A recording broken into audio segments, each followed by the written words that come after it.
Hey there, my people, and welcome. Today, I'd like to introduce you to an episode from Alfred Hitchcock Presents titled The Glass Eye. So here's the deal. While cleaning out his expired spinster cousin Julia's apartment, Jim Whiteley, a very young and handsome James Tiberius Kirk, comes across this glass eye in a small box, and he shares with his wife the story behind it. Julia had become infatuated with a renowned ventriloquist named Max Collodi, to the point where she attended every one of his performances and sent him countless letters, hoping to one day meet him. Eventually, Max agrees, inviting Julia to his dimly lit hotel room where he sits alongside his dummy, George. And peeps, look, y'all know how I feel about dolls and dummies and stuff like that. Y'all know that scare me. But, okay, I was brave because really, most of the story was more sweet than scary. But then it just took a turn. And needless to say, Sister Girl ends up screaming. I was even screaming. So, there you have it. Now let's dive in. What appalls me is that Cousin Julia had no one to leave her things to. No one except us, that is. Did she ever let you know how lonely she was? Nobody in the family ever knew much about Julia. She was impossible to know. She never talked about herself. His wife says she can't understand how Julia could live there all by herself, saying, I wonder what went on in her mind. Do you suppose she ever stood here, staring at these ships and dreaming that she could one day sail out of this drab little room? Jim, staring off, says, once she very nearly did, just once. Then he says, let me show you something, Dorothy. And he picks up a small box that's sitting on the end table. He slides out a small drawer and holds it so his wife can see it. How dreadful, she says. What is it?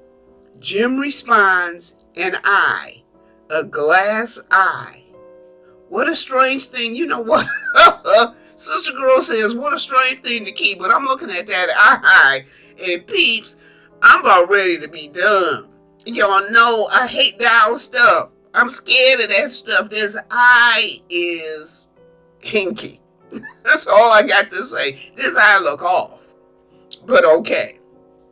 What a strange thing to keep, Dorothy says.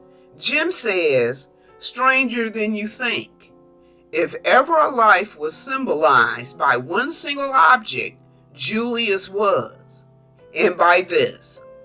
Dang, your life symbolized by a glass eye in a box. That's still up. And as old as you were, like a spinster in your day. And a spinster, peeps, back in the day was typically an unmarried woman, middle-aged or older. And because of her age, she was not likely to ever get married. So, as you can probably suspect, being a spinster didn't have a happy or a hopeful connotation. So this chick is a lonely spinster whose life is symbolized by a glass eye in a box. Peeps, y'all know that's pitiful. As pitiful as can be. You know what? I need to see a little bit more of this episode myself because this is new to me. How do you mean? Dorothy asks. She's asking Jim how this eye symbolizes Julia's life. Jim says he only got to know about it long after it happened, and the scene fades, signaling the transition to a flashback. Jim says Julia was still in her 30s then. Many years ago, we see Julia snoozing away when the nearby alarm clock wakes her up.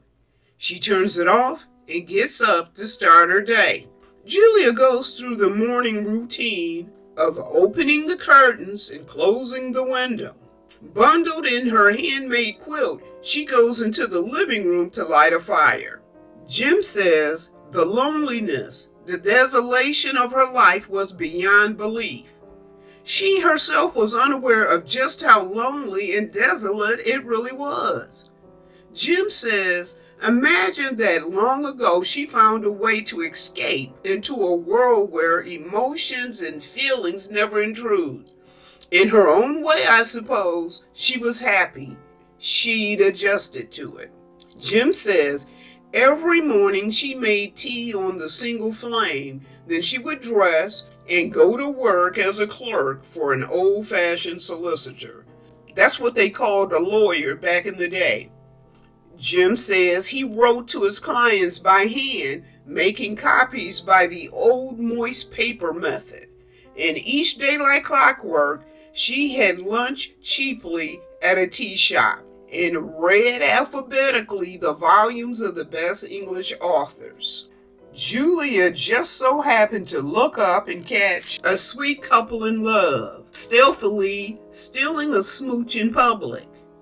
Jim goes on to say that Julia had worked her way to the L's, and did she look at those young people and wonder why life had passed her by? Jim says, I wish I knew. Wow. Jim continues with, in the evening she cooked a single meal, fried some ham perhaps or a chicken, and broiled vegetables. All on the same single flame, a complicated conjuring involving much juggling of pots and pans. Peeps, look at that setup. Bricks. I guess steadying pots on a hot plate of some type. I think Sister Girl is kind of poor. She had nothing to anticipate but retiring early for the night. Jim continues. Seldom later than 10 or half past. She pauses at the sound of a man laughing and steps going by on the other side of her door. Jim says, did she hope that the young man in the flat above might come home one night and by mistake enter the wrong room? Okay, Miss Julia, that's a little spicy. Jim says, did she even dream of a life with a husband, a home and children?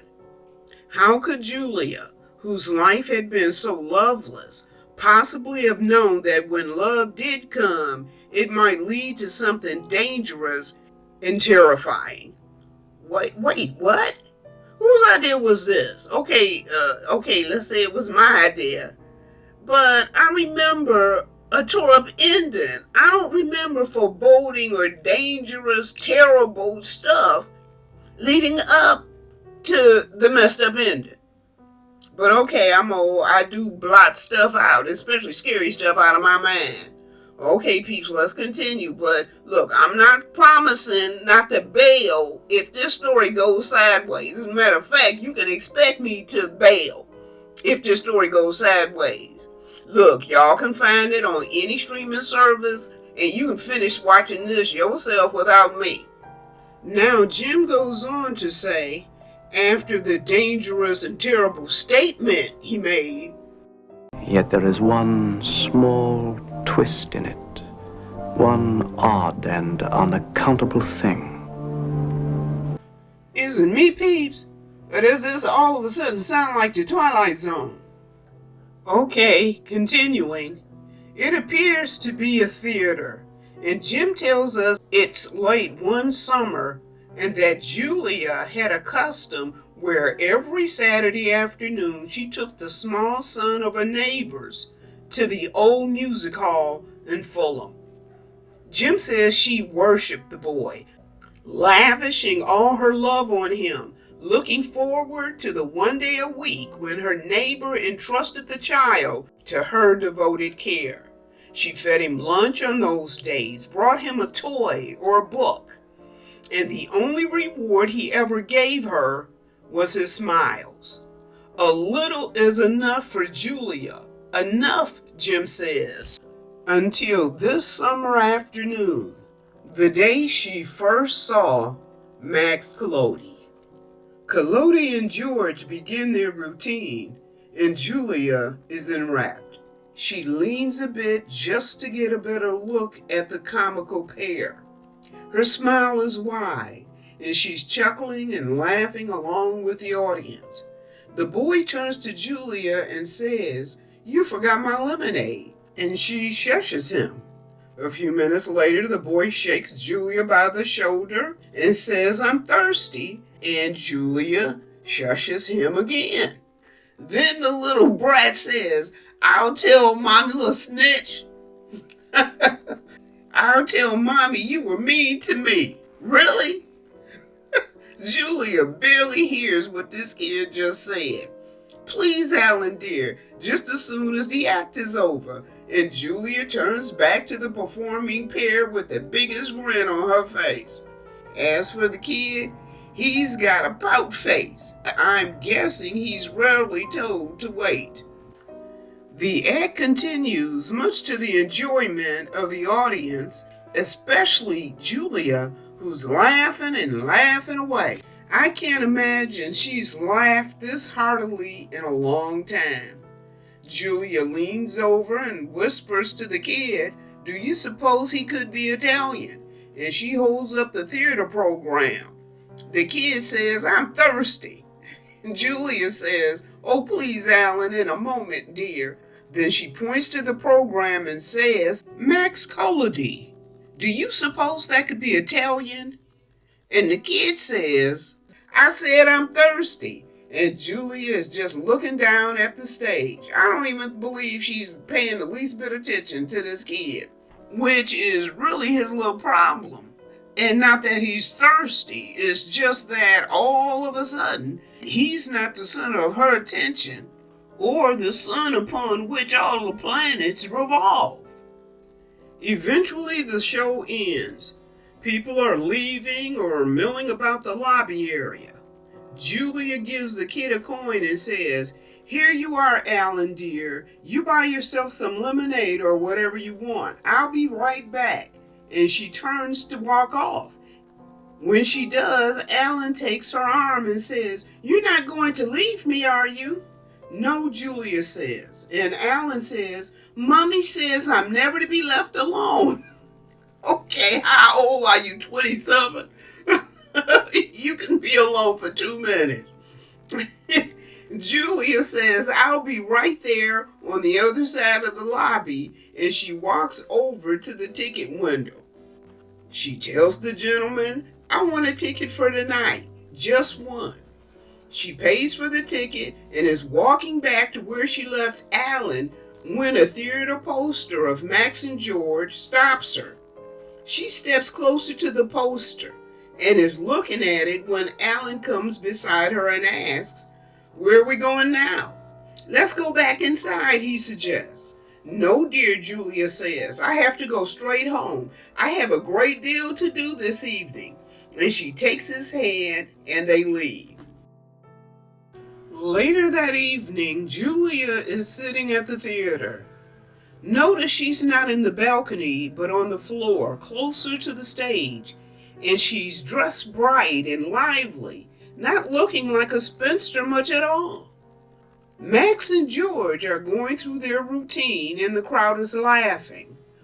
Max says to George, "I refuse to work with you tonight unless you answer a very personal question." George says, "You refuse to work with me? Now that's a bit of news. Where would you be without me?" "Please, George," Max says. "All right," George says. "Ask whatever you like." George, have you ever met a girl you cared for? Have I ever met a girl I cared for? Yes, it was love at first sight. Wonderful, George.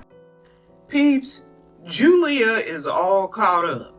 The audience around her is laughing, and she's about to start swooning at any moment. It's like Max is talking to her and about her, as if he himself has fallen in love at first sight, just like Julia has. Max goes on to ask George, "Are you going to marry her?" George says no. "No," Max says, "but I thought you said it was love at first sight." George turns to the audience and says, "I took a second look." The audience erupts in laughter, and apparently the show is over because people start to stand and leave. Julia seems to come to as if woken from a daze. She sits while her row and the rows around her clears, and she smiles as if savoring something special between herself and Max. Next, we hear Jim's voice saying, "And so all in a summer's day and night, a warmth came over Julia that she had never known before." She did not know exactly what she felt for Max Collodi. Certainly, if she had known, she could never have confessed it to herself. Not that first night, anyway. She couldn't get his image out of her mind. Max Collodi, a wonderful name, she thought, a name full of poetry. Max Collodi. Mrs. Max Collodi.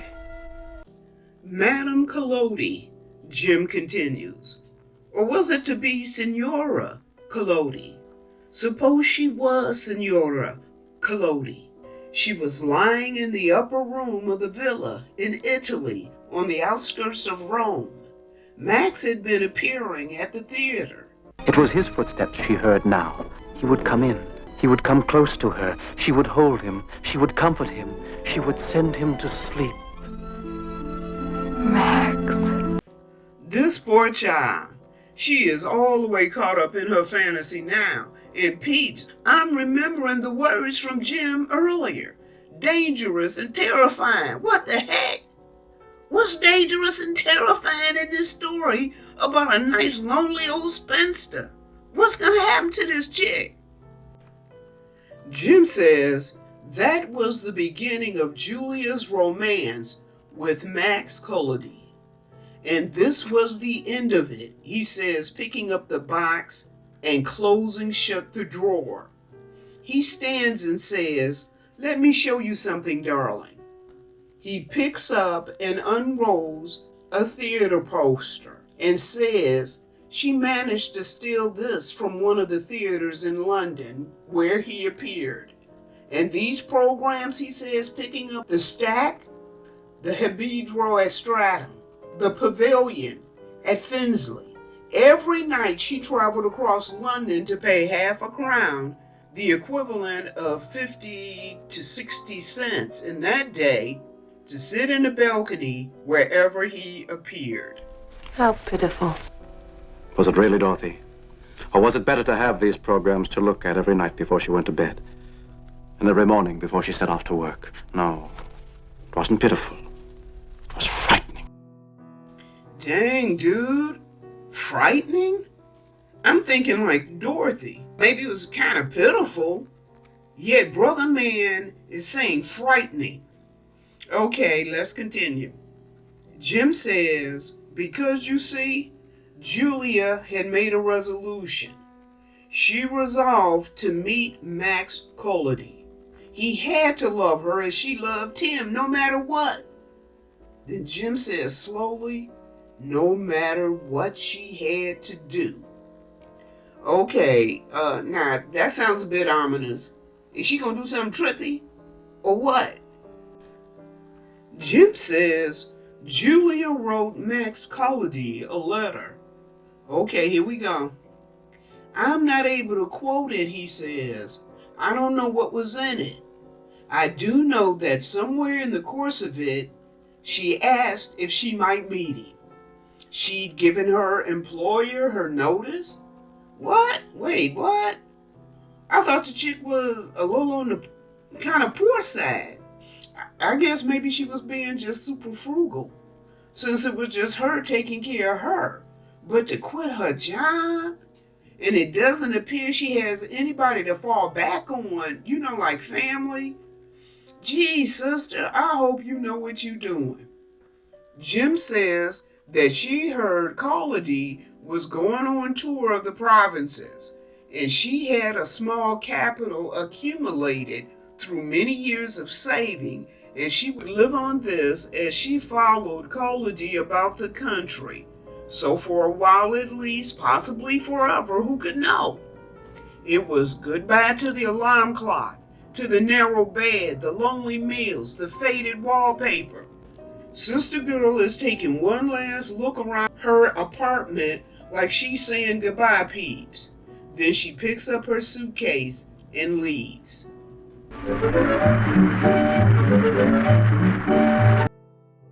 It looks like Sister Girl is sitting in her new place, cutting out articles and making a scrapbook.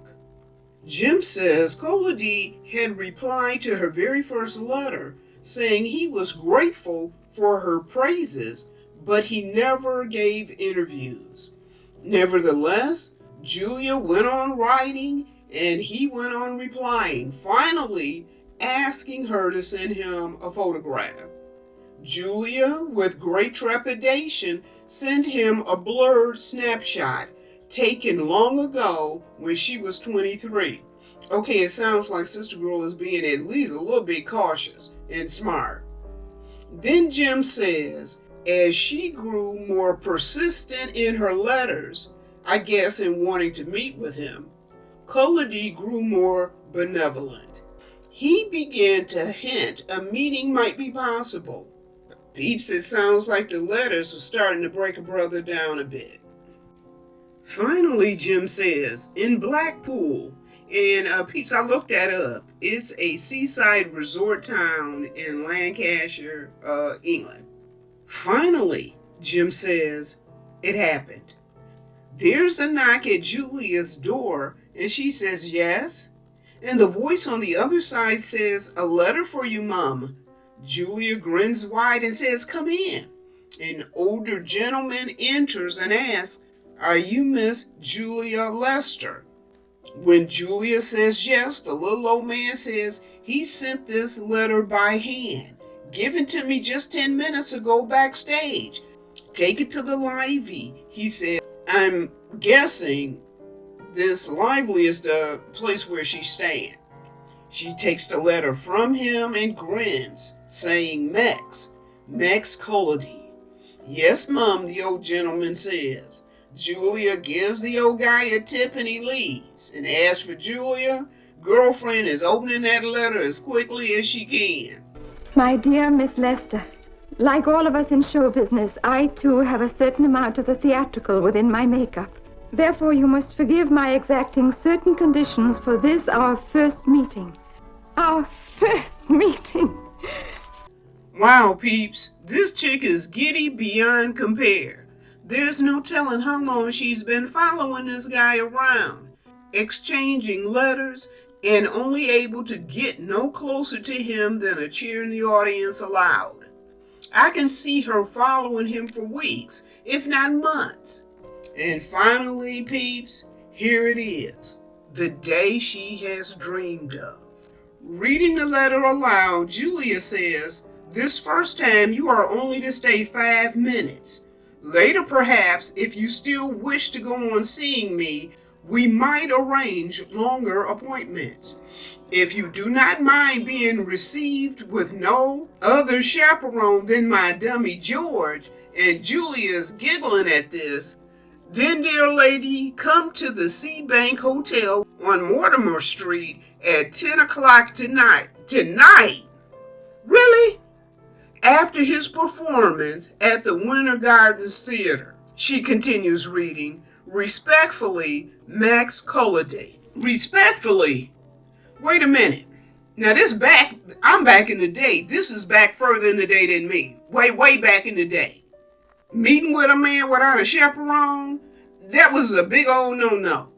Okay? You didn't even do that. You didn't even think about doing that. No chaperone, practically the middle of the night. Chick, you high. You all the way high.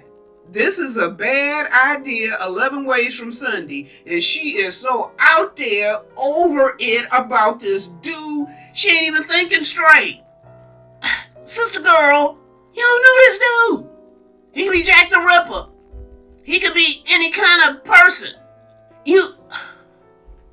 Okay, Peeps, especially my young sister girls out there, this is just what you don't supposed to do, not supposed to do. Come on, they don't even have cell phones. Whereby you can take a picture of something about this dude, his license plate, his something, and text that back to your girls. They don't even have that. They just got this chick walking the streets in the middle of the night because she over the top about this dude that she don't know. Y'all exchanged letters. Oh my goodness. Okay. Imagine him writing, "If you still wish to go on seeing me." Perhaps he may not notice how much I've changed since the snapshot. Let me see, how did I do my hair?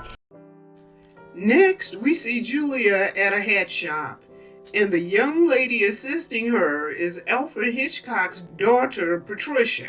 She appeared in, I believe, about 10 episodes of Alfred Hitchcock Presents, and she also appeared in 3 movies he directed: Stage Fright, Strangers on a Train, and she played Marion Crane's co-worker in the movie Psycho. So Alfred clearly didn't have a problem with nepotism. He saw to it that his baby girl worked. Julia says, "What I'm trying to do is to look as I once did, in a snapshot." Remember, she was in her 20s then. Now she's in her 30s. Julia puts on a hat and looks at herself in the mirror. "How do I look?" she asks. "Most becoming," the salesgirl says. Julia shakes her head and says, "Women of my age should be more discriminating." "I suppose so," the clerk says, handing her another hat. Julia puts the hat on and asks, "What time is it?" "Past closing time," the clerk said. "6:30. "Oh, I'm so sorry," Julia says. "I'll take the one I've got on." And she hands the clerk some money, and by the clerk's expression, it's probably a bit more than what the hat cost. "Thank you, madam," the clerk says as Julia rushes off. You would not want me to go into details about the hour and a half Julia spent that night before the mirror. Nor will I say anything about the agony she must have undergone before she could make up her mind what to wear. But it was 9:30, and no turning back. 9:30, peeps, and no turning back. Next, we see Julia at the Mortimer Hotel. There's a clerk there, and she asks for Mr. Max Collodi's room. He asks if Max is expecting her, and she whispers, almost breathlessly, "Yes." The clerk says number 7, first floor down the corridor, and then he gives her a wink. Because, peeps, only a certain type of woman went to see a dude, along with no chaperone, in the middle of the night. Julia turns and walks off. She goes up a small staircase, turns and goes down a hall, looking at the numbers on the door until she finds his. She stands there and closes her eyes. Peeps, as if this was a crystallized moment in time from which the whole entire rest of her life is marked and framed. A wonderful memory for always. Come in. Mr. Collodi, Max Collodi at your service. I'm most grateful to you that you will consent to see me. And I'm most flattered, dear lady. Max says, "Forgive the darkness. I have a sensitivity to strong light. I suppose because of my profession, I'm constantly exposed to the glare of floodlights." Julia steps closer and asks, "May I say something?" "But of course," Max responds. You're just as I knew you would be. So handsome. Thank you. Julia moves yet closer and says, "There was a woman I remember. She sat just behind me during your performance at the Old Palace at Fulham. That was when I first saw you. She said, 'He's too handsome for my liking.' Of course, I was furious with her." Then, as if Julia feels a bit self-conscious, she says, "You're not disappointed in my appearance."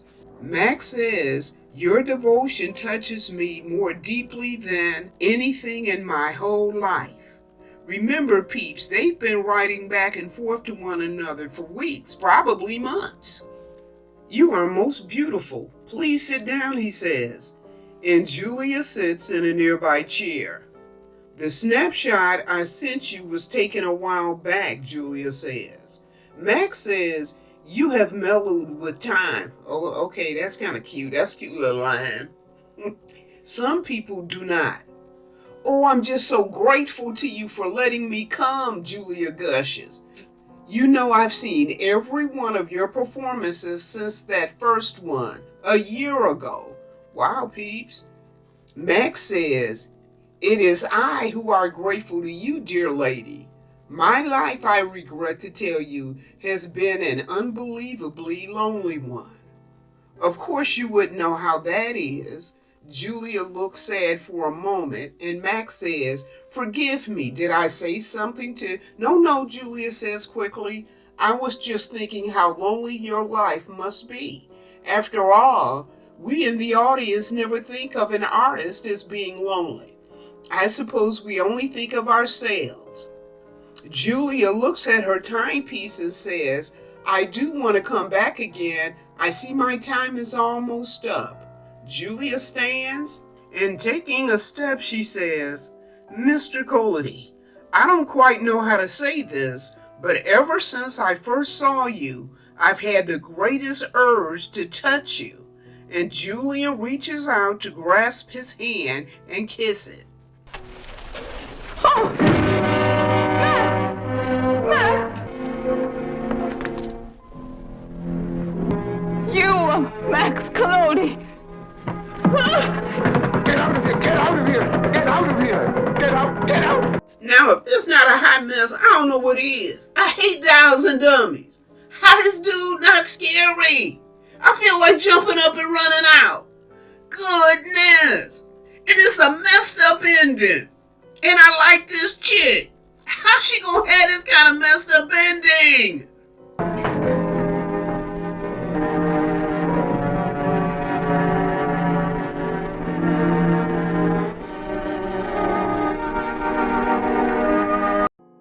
Okay, I feel bad for the dude too. Once he took off that dummy face, he looks all busted up and sad, and I feel for a brother. I feel for them both peeps. Two lonely people in the world, still gonna end up sad and lonely. The real Max jumps off the table to check on his dummy, and as he goes to try to put the head back on, he notices that one of the eyes is missing. Now we return to Jim and his wife. Jim says, in her desperation, without knowing it, Julia picked up the eye. Jim turns to his wife and says, that's the story of Julia and Max Collodi. He lifts the box, saying, and this is all she has to remember of her one love, of her one chance to sail out of this room forever. Oh, Jim, how terrible for her, Dorothy says. Jim says, what about Max Collodi? Yes, Dorothy says, what happened to him? Jim says, he made no more appearances, and you know what? I'm not surprised. There were no more notices about him in Stage Magazine, but I have heard of a small traveling circus somewhere in the province, which has a strange clown in its company.